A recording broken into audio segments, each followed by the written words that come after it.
ಶ್ರೀ ಕೃಷ್ಣಾಯ ನಮಃ ಶ್ರೀ ಗುರುಭ್ಯೋ ನಮಃ. ಇದೇ ತಿಂಗಳ 29ನೇ ತಾರೀಕು ಗುರುವಾರ ಇದ್ದಂತಹ ಮಾಘ ಮಾಸದ ಜಯ ಏಕಾದಶಿನ ನಾನು ಹೇಗೆ ಆಚರಣೆ ಮಾಡಿದೆ ಅಂತ ಹೇಳ್ತೀನಿ. ನನ್ನ ಆಚರಣೆ ತುಂಬಾ ಸಿಂಪಲ್ ಆಗಿತ್ತು. ಈ ಬಾರಿ ನಾನು ನಿರ್ಜಲ ಉಪವಾಸವನ್ನು ಆಚರಿಸಿದೆ. ಮತ್ತು ಮನೆಯಲ್ಲಿ ಬೆಳಿಗ್ಗೆ ಎದ್ದು ಸ್ನಾನ ಮಾಡಿ ದೇವರಿಗೆ ಸಿಂಪಲಾಗಿ ಪೂಜೆ ಮಾಡಿ ರಾಯರ ಮಠಕ್ಕೆ ಹೋಗಿ ರಾಯರ ದರ್ಶನವನ್ನು ಪಡೆದು ನಂತರ ಆಫೀಸ್ನಲ್ಲಿ ನನಗೆ ಎಷ್ಟು ಸಾಧ್ಯವಾಯಿತೋ ಅಷ್ಟು ನಾರಾಯಣರ ಹೆಸರನ್ನು ಜಪ ಮಾಡಿ ಸಂಜೆ ಬಂದು ಮನೆಗೆ ಕೈಕಾಲು ಮುಖ ತೊಳ್ಕೊಂಡು ದೇವ್ರಿಗೆ ದೀಪ ಹಚ್ಚಿ ಮತ್ತು ಮಾರನೇ ದ್ವಾದಶಿ ದಿನ ಎದ್ದು ಸ್ನಾನ ಮಾಡಿ ದೇವ್ರಿಗೆ ದೀಪ ಹಚ್ಚಿ ನನ್ನ ಉಪವಾಸ ವ್ರತವನ್ನು ಅರ್ಪಿಸಿದೆ.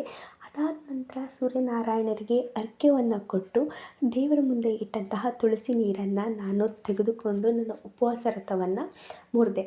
ಅಲ್ಲಿಂದ ಮನೇಲಿ ಮಾಡಿದಂತಹ ನಾರ್ಮಲ್ ಚಪಾತಿ, ಹಾಗಲಕಾಯಿ ಗೊಜ್ಜು ಮತ್ತು ಚಟ್ನಿನ ತಿಂದು ನನ್ನ ಉಪವಾಸ ವ್ರತವನ್ನು ಕಂಪ್ಲೀಟ್ ಮಾಡಿದೆ. Thank you so much.